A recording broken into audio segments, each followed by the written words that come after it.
Welcome to the Right News Network. Hello and welcome. I'm Emma with the headlines that matter most right now.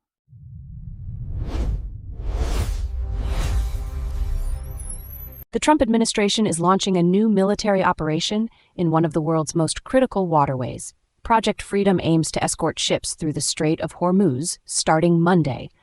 But Iran is already pushing back. Our Middle East correspondent, Layla Nazari, has this. Layla? Well, Emma, thanks. So what Trump is essentially doing here is ordering U.S. forces to guide commercial vessels, ships that aren't involved in any Iran conflict, safely through the Strait of Hormuz. It's a really busy shipping lane, right? About a third of the world's seaborne oil moves through there. But lately, it's been disrupted because of regional tensions, and that's where the U.S. is stepping in. The operation starts Monday morning. And how is Iran responding to this announcement?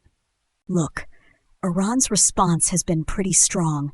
A senior Iranian official came out and said any American interference would breach the ceasefire. I mean, that's a serious warning. It signals to the U.S. that Iran sees this move as aggressive, even though Trump is framing it as just protecting neutral shipping. So you've got two very different interpretations of what's actually happening here, and that's exactly where the tension lies going forward. Layla, appreciate it.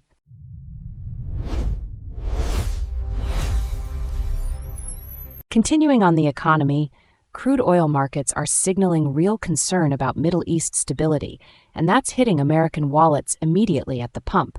Layla, you're still here. What is the latest on how serious this Iran situation actually is? That's right, Emma. Look, what we're seeing right now is pretty significant. The conflict kicked off suddenly, and that spooked energy markets because Iran's a major oil producer. We're talking millions of barrels a day. The real fear is whether this escalates further and actually disrupts shipping through the Persian Gulf. That's where a third of the world's oil moves through. So even a minor disruption there has global consequences, and that's why you're seeing these gas price jumps happen so fast. Is there any indication right now that Iran's actually cutting production or blocking exports? Well, that's the thing. We don't have confirmed reports of major production cuts yet, but the markets don't need confirmation to react. They're forward pricing the risk. I mean, historically, when tensions spike in the Gulf, you see these knee-jerk responses. What happens next really depends on whether regional powers can dial this back down or whether we're looking at a wider conflict. If it stays contained, prices might settle. If it spreads, then Americans are genuinely looking at much higher gas costs for months. Layla, thank you for the reporting on this.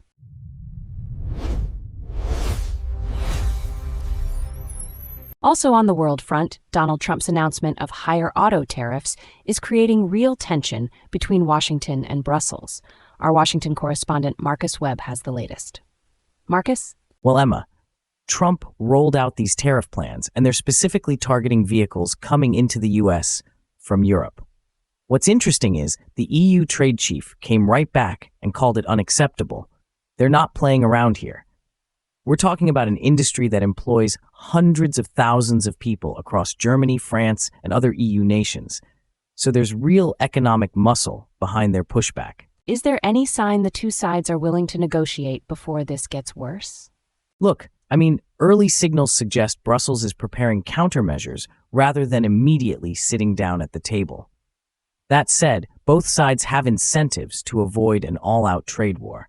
European markets are already taking a hit just from the threat, so there's pressure on both Washington and the EU to find some middle ground before things escalate into something neither side can control. Marcus, appreciate the reporting.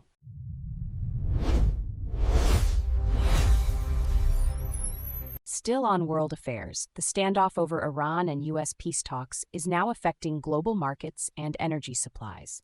Iran has submitted a new proposal, but Trump says Tehran hasn't given enough to make a deal, and he's maintaining a naval blockade at the Strait of Hormuz.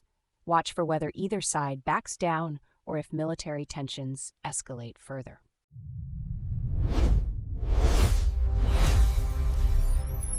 Australia and Japan are deepening their economic and military alliance with a major new energy cooperation agreement signed today, aimed at protecting both nations from supply chain shocks and uncertainty. The deal positions Australia as Japan's critical supplier of liquefied natural gas and rare minerals, while also opening the door to advanced weapons testing on Australian territory. As the partnership expands, watch for any tension between Tokyo's growing role in Australian defense and Canberra's commitment to its long-standing AUKUS alliance with the United States and Britain.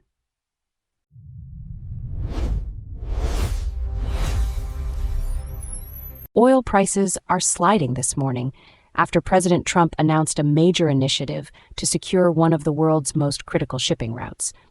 And Marcus is back with us. Marcus, what exactly is this Project Freedom and why does it matter for energy? Well, Emma, Trump announced Sunday that the U.S. is going to start guiding stranded vessels through the Strait of Hormuz starting Monday morning.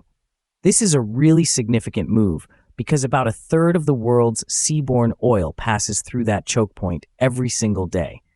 So when the president essentially says America's taking over security there, markets immediately react. We're seeing WTI down about 0.65% this morning to 101.30 a barrel. So if America's securing the waterway, why would that actually push prices down instead of up? Look, it's about risk.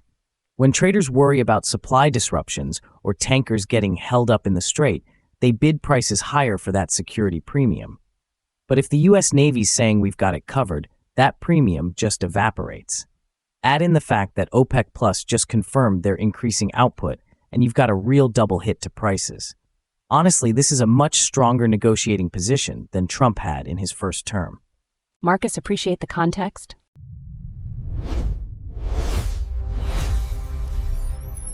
The Pentagon is withdrawing 5,000 U.S. troops from Germany.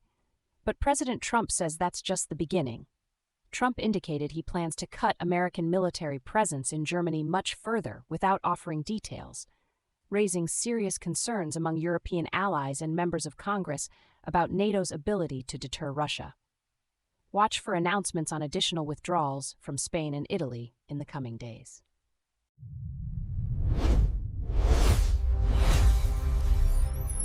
The UK is stepping up its commitment to Ukraine with a major financial move. Sir Keir Starmer is expected to join an enormous EU loan scheme worth nearly £80 billion. Our technology correspondent Alex Park has more on what this means for Britain's relationship with Europe. Alex? Well, Emma, so the UK is about to commit to the EU's €90 billion loan package for Ukraine. That's roughly £78 billion. And it's happening at a summit in Armenia on Monday. What's interesting is, this isn't really a tech story per se, but it's about how Britain's repositioning itself after Brexit. They're basically saying, look, we're still committed to European security, even though we're not in the EU anymore. Is this just about money, or is there a deeper strategic play here? I mean, it's both really. On the surface, it's financial support for Ukraine, right? But what's actually happening is Britain's trying to reset relations with Brussels. They've been pretty frosty since the referendum. By joining this scheme, Starmer's essentially saying we're on the same side when it comes to standing up to Russia. It's a signal that UK-Europe cooperation matters, especially on defense. Alex, appreciate the insight.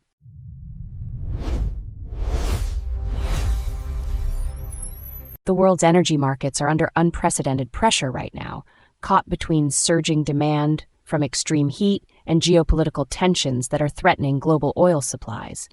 Our finance editor, Sophia Reeves, has been tracking this story. Sophia? Well, Emma, what we're seeing is basically a perfect storm. India, the world's third largest carbon emitter, is burning more coal than ever because of record heat driving electricity demand. At the same time, you've got Chevron warning that global oil supplies are running dangerously low because the U.S.-Israel conflict with Iran is entering its third month now and destabilizing those Middle East supply chains. So India's caught between a rock and a hard place. They need the power, but they're locked into coal? Exactly right. I mean, they could theoretically pivot to renewables faster, but that infrastructure doesn't exist at scale yet. So coal's their only real option right now to keep the lights on during these heat waves. The problem is that locks in emissions for years, and it doesn't actually solve the global energy crunch we're facing overall. Sophia, appreciate it.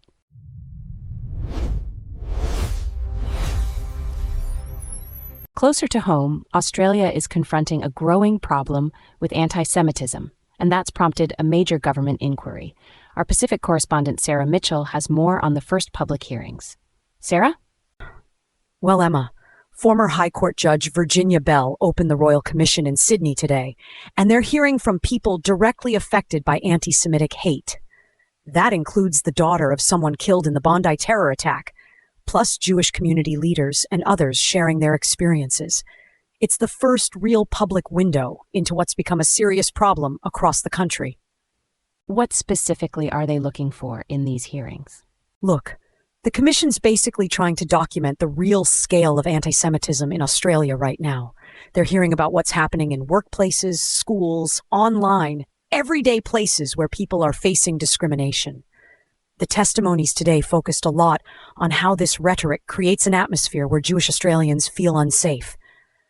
And honestly, that's what the inquiry needs to hear to make proper recommendations down the track. When does the Commission expect to wrap up its work? They've got a time frame to deliver a final report, and that's when we'll see recommendations on things like education, law enforcement training, and potential legislative changes. The goal here is to move beyond just talking about the problem and actually put structures in place to protect communities. Sarah, appreciate the reporting.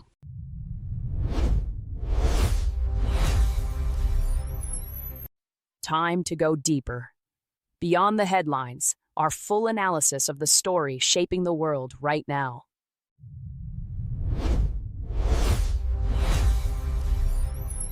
The United States has launched what President Trump is calling Project Freedom, a naval operation to escort stranded third country vessels through the Strait of Hormuz, one of the most critical choke points in global trade, handling up to 21% of the world's daily oil supply.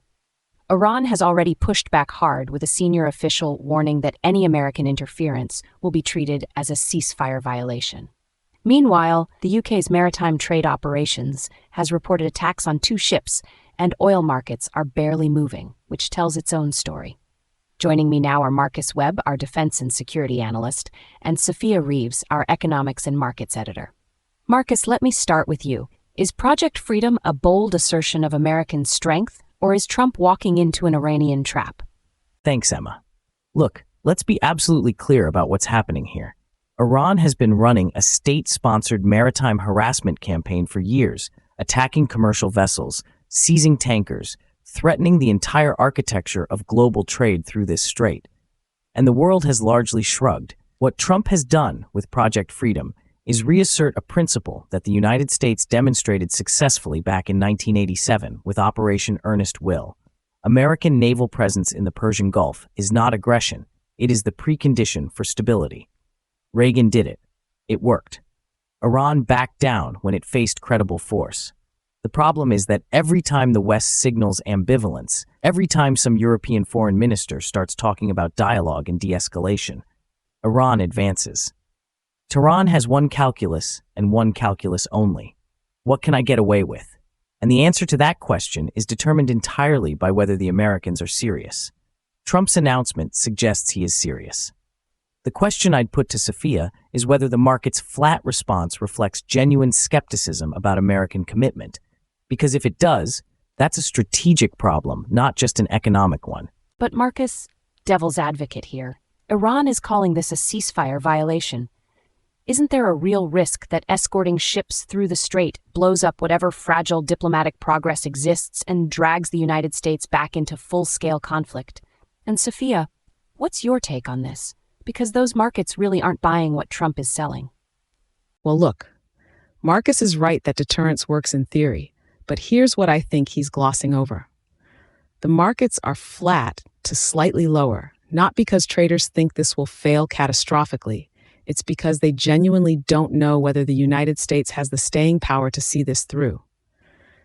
Brent crude should have spiked on an announcement like this if investors believed it would fundamentally change the risk calculus. It didn't. What that tells me is that the smart money is hedging. They're watching for Iran's response before committing. The data here is stark. 17 to 21 million barrels a day pass through that strait. Qatar's entire LNG export infrastructure runs through it. A serious disruption doesn't just hurt oil prices, it potentially triggers a global recession. And the uncomfortable truth is that markets have seen Western resolve tested before, and they know how those stories often end. They're not betting against Trump specifically, they're betting against institutional follow-through. I hear what Sophia is saying, but with respect, that analysis mistakes market caution for strategic reality. The market was flat before Ernest will work too.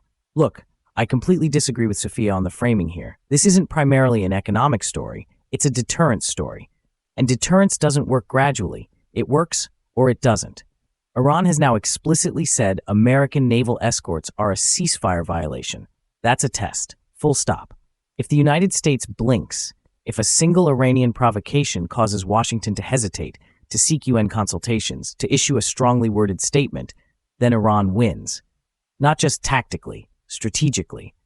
They learn that ceasefire language is a weapon they can deploy to freeze American action whenever it suits them. That cannot be allowed to happen. Trump has drawn a line.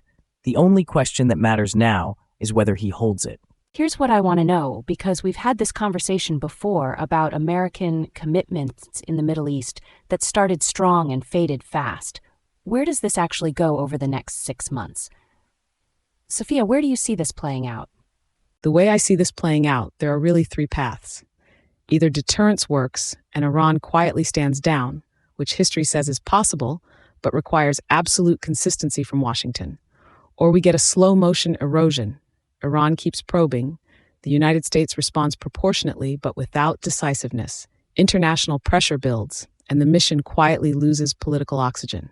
That middle scenario, not dramatic failure, just grinding inconclusive friction, is actually the most likely if I'm reading the institutional patterns correctly. The real risk is that 6 months from now, the Strait is marginally safer during escort windows and completely dangerous the rest of the time. Markets remain volatile, and nothing is structurally resolved. That's not victory. That's managed instability. And managed instability in the world's most critical oil choke point has a compounding cost that eventually shows up in energy prices, inflation, and consumer confidence in ways that are very hard to unwind. Here's what concerns me most, and I want to be really direct about this. Iran has framed this as a ceasefire violation before the first escort has even departed. That's not accidental language. That's a strategic warning shot designed to create international pressure on the United States to stand down before the operation achieves deterrent effect. If European capitals, Brussels, Paris, Berlin, start echoing that framing, if the UN gets involved, if there's diplomatic noise about American escalation, the trajectory suggests the Biden-era instinct of prioritizing process over outcome could reassert itself through institutional pressure, even under a Trump administration. The risk isn't Iranian military capability. It's Western institutional timidity, giving Iran diplomatic cover to keep attacking ships while appearing to be the aggrieved party. History tells us that is exactly how Iranian strategy has worked for 4 decades, and it has worked because we've let it work. Marcus Webb, Sophia Reeves, a genuinely alarming picture, and the week is only just beginning. One thing's for certain, somewhere in Tehran tonight, they're watching very carefully to see if America actually means it this time.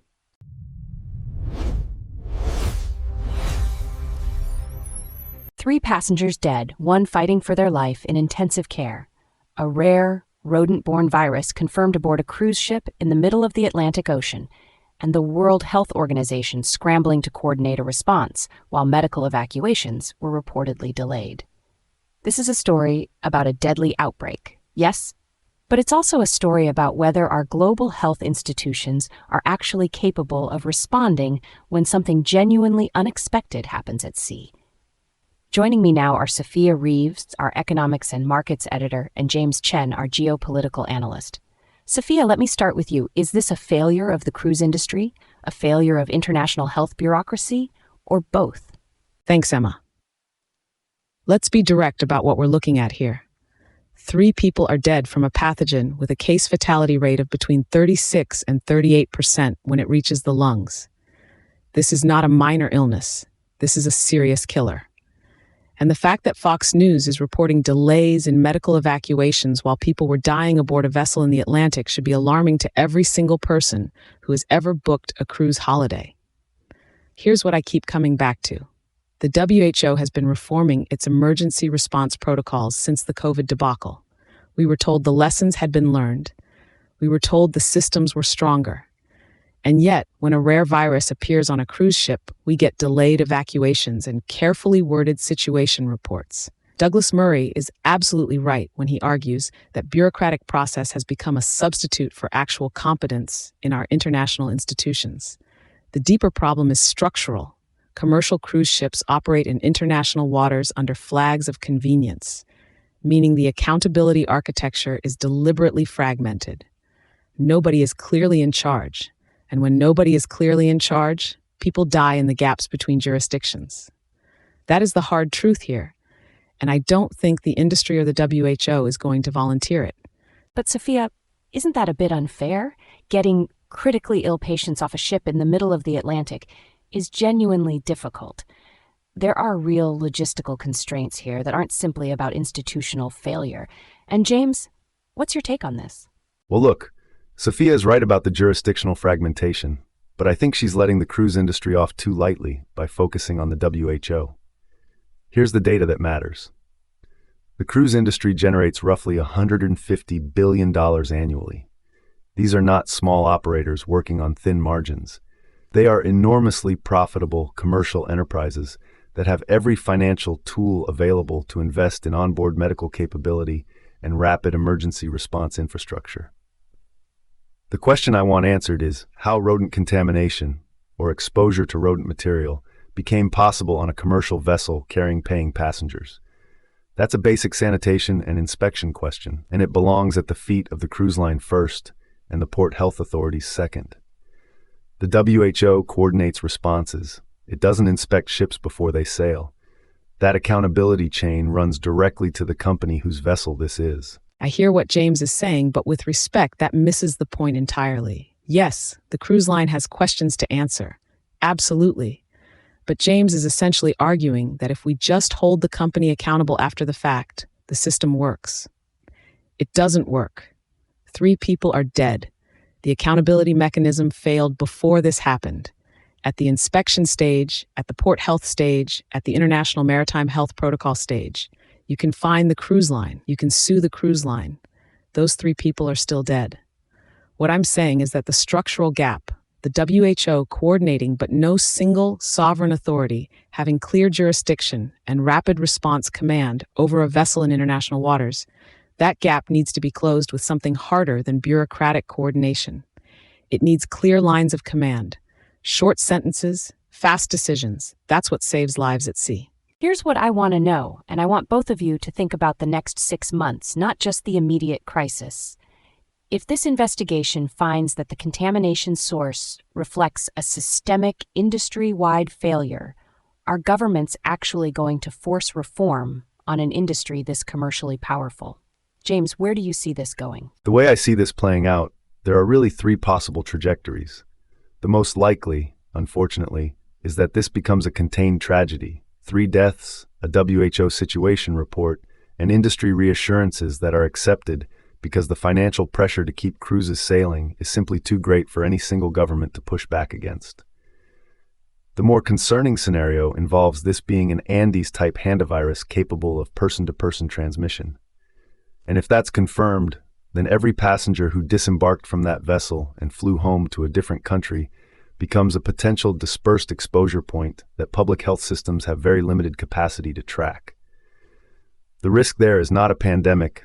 Hantavirus doesn't have that profile, but it's a distributed case cluster that could reveal exactly how thin our post-COVID surveillance architecture actually is. The third possibility, the one I think we should be pushing for, is that this forces a genuine reckoning with maritime health inspection standards. But I'd put the odds of that at maybe 20%. Here's what concerns me most, and I completely disagree with James on the probability of meaningful reform, not because I'm more optimistic, but because I'm less optimistic. The cruise industry has lobbyists in every major capital. They helped gut oversight mechanisms in multiple jurisdictions because the economic argument, jobs, tourism revenue, port revenue, is genuinely powerful. The trajectory I fear is this. The investigation produces a report. The report identifies failures. The industry accepts a fine and issues new internal guidelines.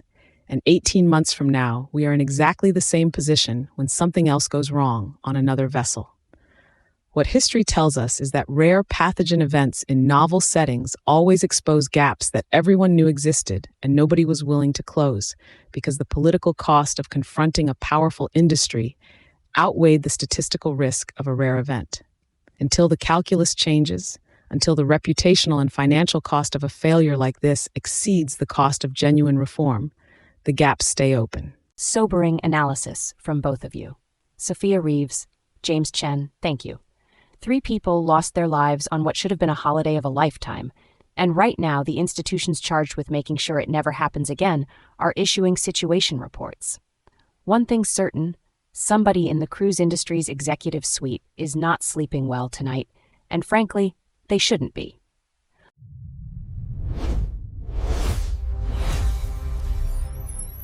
That wraps up today's top stories. I'm Emma. Thank you for watching, and we'll see you next time.